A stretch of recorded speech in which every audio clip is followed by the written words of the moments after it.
So this is Ricard for PokerTube. I'm sitting here with Kara Scott, now sponsored by Party Poker, a new partner of PokerTube. How are you, Kara? I'm very good, thanks. How are you doing? Yeah, just fine. It's nice to see you again. How have you been over the last over this summer? Really good, actually. I spent a lot of it in Vegas, as everyone kind of did. We were renting a house out there and playing a lot of poker and just kind of doing the Vegas thing. It's nice to be at home right now, though. As crazy and great as Vegas is, it's always good to go home. Yeah. How long were you there for?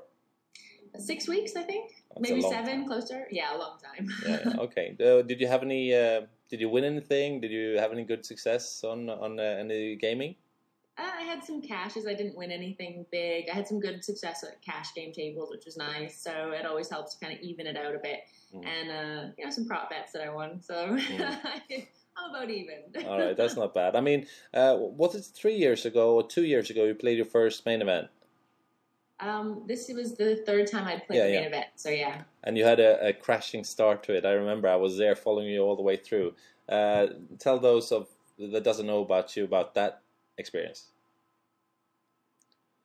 Well, that was pretty incredible. It was the first, main event that I'd played. It was the first World Series of Poker event that I'd ever played, and so I was pretty overwhelmed by the whole thing. And I sat down on day one and had a great day. I managed to flop a set against someone who had a flush draw and, doubled up my stack, went a little bit over double. And at one point on day one, I remember looking, they have these screens up and they have all it's the leaderboard. And I looked up and my name was on the leaderboard of the main event of the World Series of Poker. And I'm kind of a nerd. So I took my camera out and I took a picture of it. It's like my name on the leaderboard. It was awesome. And yeah, it just, the days went by. So day one ended, I was still in. Day two ended, I was still in. Day three, the bubble broke. I made money. I was like, this is ridiculous. I made it to day 5, and I never played that much poker or for that long. And I've got to be honest, I was in way over my head. By the time day 5 rolled around, I was exhausted. I hadn't been able to sleep every night because I was so keyed up by the whole thing. And I felt like, my head was kind of crumbling on the inside, not making great decisions. And I was on the TV table. I was really nervous. And then it ended. And I was still ecstatic because I'd gone so far. And it was great. It was a really great experience. So where did you end up and how much did you get for it? I was 104th, and I think there were 6,500 runners that year. So I was really proud of that. And I made, I've got a really bad memory. I made 40,000, I think. Okay, pretty cool start. Pretty cool. Yeah, pretty cool. That's good. I mean, you've been around for a while. I guess most people on PokerTube, they're going to watch this, recognize you. Still, tell me a little bit about your background into poker. Okay, well, I had been working in television before. I was working in sports TV. I was a sports presenter. I was also producing some TV shows. And kind of randomly, I went up for a job working on a backgammon show. And it was the World Series of Backgammon. I'd never played backgammon before, but I took a bit of a crash course. I learned really fast. I ended up becoming obsessed with it as a game. I thought it was really good fun. And I did this job hosting a backgammon show. And it was bought by a poker channel in the UK. And they liked me, and they said, do you want to come and host a poker channel that we do on this cable network? It was a really, small budget, very kind of cult show called Poker Night Live. And we would have 4 hours where we would follow online tournaments, and we would talk through every hand of, an online tournament. And 4 hours in the middle of the night, it would get quite silly and very random, and it was a great job. And it taught me poker. I spent hours and hours and hours listening to commentators talk through hands, watching a lot of poker. And from there, my whole life just took a massive, complete turn to poker. And everything has been poker since, pretty much. And you came into the becoming the EPT hostess. When was that? That was... Again, I've got a terrible memory. The years kind of go by. I did a couple of seasons for them, and that was a couple of years ago. Yeah, that's right. So, there we go. Yeah, that's a good answer. That's, all right. Did you like it? I did. It was a great job. It was 3 years ago, actually. It was 3 years ago. And I was super nervous because I'd worked a lot on cable TV. I'd worked a little bit on a major terrestrial channel, but again, they were all really late night shows, very small budget, doing sports things or whatever. And this was a much bigger budget than I was used to. It was a lot more pressure. and it was really exciting to work with. I loved the people I worked with. I gotta be honest, all the like the camera guys and the production crew were so good to me. Really taught me a lot, and I learned a lot about TV as well as poker there. I think I really learned about how to do my job well there. Yeah, I was also there for most of the tournaments, I remember, and since it started out pretty small and not that much media, and it grew out of proportion more or less, it was still the family feel, don't you think? Definitely, and even though I don't travel the EPT circuit anymore, I still know all these people from it. And, in Vegas, everyone knows everybody else. And, all the journalists and the bloggers and the players. And it did feel like a family. And at one point, there were 2 EPTs, and we were doing one in San Remo, Italy. And then we had a week off, and we had to do one in Monte Carlo. And I ended up going on a holiday with Mad Harper, who is like the media queen of all things, and a couple of players and a couple of the other guys who were like camera guys, and we went to Venice and spent a week there, like random, like a total family kind of thing to do. And it was a really good atmosphere. I loved working there. Yeah, that's right. Are you going to be back on the EPT playing any, you think?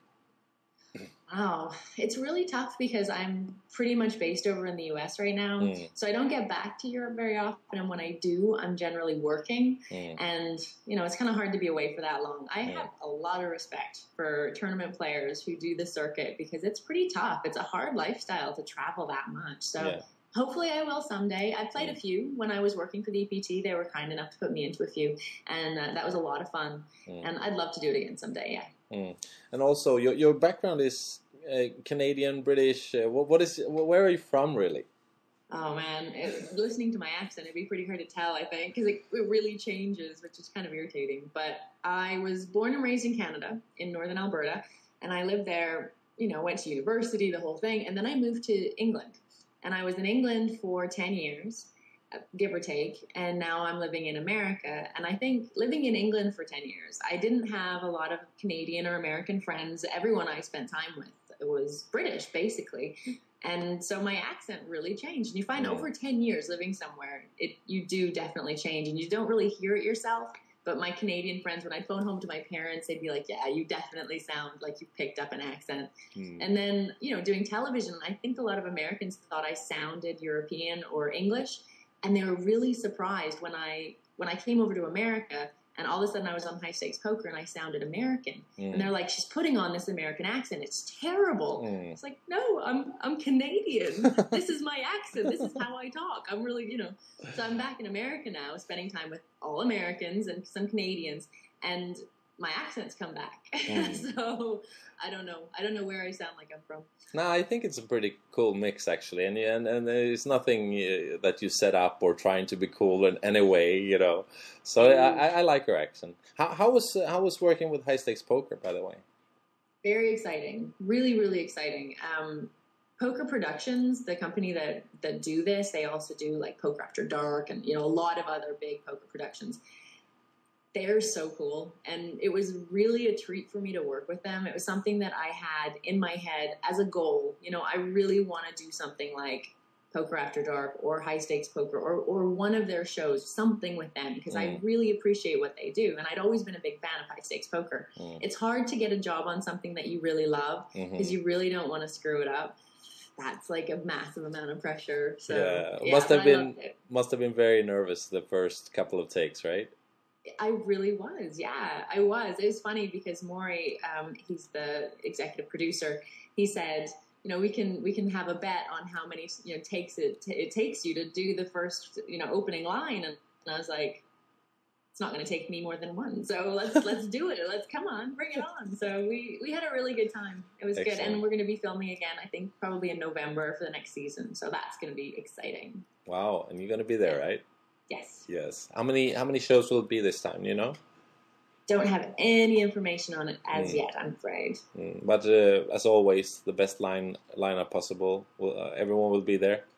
I'm sure. I'm absolutely sure. Everyone loves to play on it, so keeping them away from the tables would be pretty hard. I think it's going to be a stellar lineup. Of course. All right. So nowadays, watching some posters and ads online, you're one of the poster girls with next to Mike Sexton and Tony G for Party Poker. Tell me about that deal.